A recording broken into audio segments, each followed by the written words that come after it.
Hey everybody, Brian Zane here with my predictions for the horror show at Extreme Rules. It's extreme, but it's also spooky. Let's go to the first match here that I think really best exemplifies the spirit of the theme of this pay-per-view, and that is Apollo Crews defending the U.S. Championship against MVP. Like I mentioned in my Raw review this week, I find it very fascinating how smoothly and how deftly they transitioned from MVP managing Bobby Lashley and trying to push him to a championship to all of a sudden MVP's now in the forefront and Bobby Lashley is his muscle. I find it very fascinating, and maybe this is just kind of a stopgap or it's a delay until Lashley eventually gets his U.S. Championship shot. Like maybe MVP will fall here and then Lashley will be the one to unseat Cruz. That is my prediction, by the way. I think that Cruz will retain against MVP and claim the new U.S. Championship belt for his own, ultimately to be set up maybe for Bobby Lashley down the line. But yeah, I think it's going to be a good match. We've seen some good work from them in the past, and with the stakes being higher now and the build they've been adding to it, hopefully it'll be a good match there. But yeah, my pick is Cruz retains.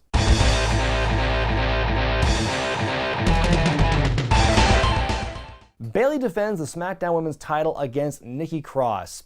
I don't know what to say about this one. I feel they've really been underbuilding this match compared to Sasha Banks Asuka over on Raw, which we'll get to, and just the unit of Bayley and Sasha in particular. I feel that the build for the SmackDown Women's title match has kind of fallen by the wayside. It's the least interesting of the aspects of Bayley and Sasha right now.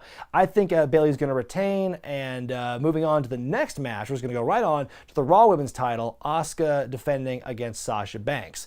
This is something that I thought was going to happen last year at like Hell in a Cell when Sasha was fighting Becky Lynch for the title, and it didn't happen. So now, maybe in 2020, since everyone's consolidating belts anyway, we might as well have Sasha win the Raw Women's title here. We'll have that two-woman power trip. They'll have all of the women's gold and just continue to dominate. I want to see that happen. I think that what they're doing right now, Sasha and Bayley, are two of the most interesting and fun characters on any of the shows right now. And of course, they're also great wrestlers. So I think they're really carrying the show on their back. They might as well have all the belts. And so I think it'll be a fun little monopoly to see what they do with all those championships and how things eventually tumble. But yeah, I think it's going to be a great match, and Sasha's going to win. Eye for an eye match, Seth Rollins, Rey Mysterio.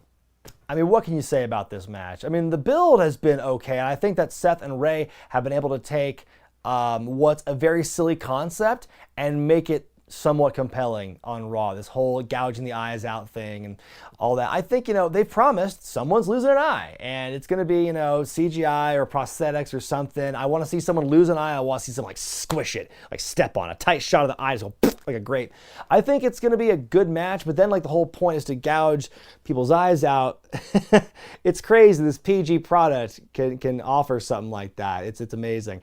I think that this is going to end with Seth winning. I think he's going to finish what he started a few weeks ago or a couple months ago, and he's going to completely blind Rey Mysterio, and that's going to be how they write him off. If the rumors of Rey's impending contract issues are to be believed, this could be the way they write him out. And so what a hell of a way to go. I said it before about him, and I'll say it again. If you're blinded on pay-per-view and your eyes are gouged out, although that's going to be, I'm wondering if Rey does wrestle after WWE, how are they going to explain that? I had gripes when Matt Hardy went from WWE to AEW and he was selling this horrific neck injury from Randy Orton, but that's a little different, I think, than someone losing their eyes. So yeah, I think that Seth is going to win here, carry on being the Monday Night Messiah, and Rey is going to blindly amble off into that good night. Swamp fight as Braun Strowman takes on Bray Wyatt, and what I'm guessing, based on how they're building this, is not a championship matchup. Bray has reverted from the Firefly Funhouse back to his OG, teleporting cult leader kind of gimmick, and we're going to go back to the swamp where it all began with Bray and Braun.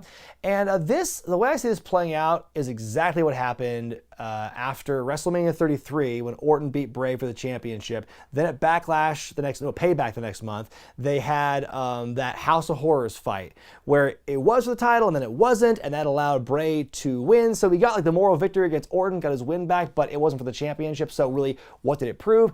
That's exactly what's going to happen here as far as I can tell. I think Braun is going to lose. I think Bray is going to beat him in his home turf or the swamp or whatever, but it doesn't matter because it's not a championship match. So Braun will take this loss by screwy circumstances. I think it's going to look great. I always, there's stuff out in the field always aesthetically, I've always enjoyed. It hasn't really been a bullseye every single time, but I like the effort they put into it and making things look good when they're out in the field and shooting these things the way they are.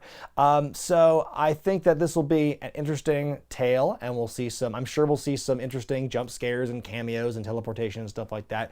But yes, I believe that Bray is going to win this one. And then Drew McIntyre defends the WWE Championship against his former tag team partner, Dolph Ziggler, in a stipulation match that is yet to be named. Seems like they'll probably wait until the minute of to finally declare what stipulation it is. If you're going to build that kind of tension and mystery as to what the angle is going to be for the matchup, it better be good. It better not just be Dolph going, I'm going to pick an Extreme Rules match at Extreme Rules. I'm guessing that's what's going to happen. They're going to pick something really just kind of like not outside the box at all, and it's just going to be an Extreme Rules match. It's going to be Falls Count Anywhere. It's going to be a street fight. It's going to be one of those. I bet you anything. So I think it's going to be a good match. I love Drew's work right now as champion. I've been saying it a lot since Mania. I'll say it again. He's been great as champion.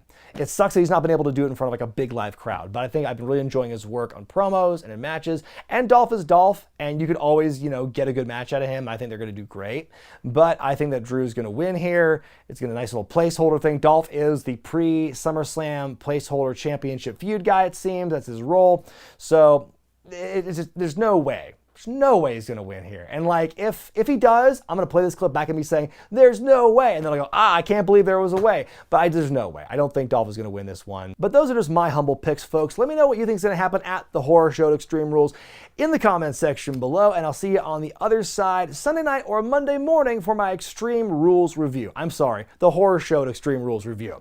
I'm Brian Zane, and I'll see you next time.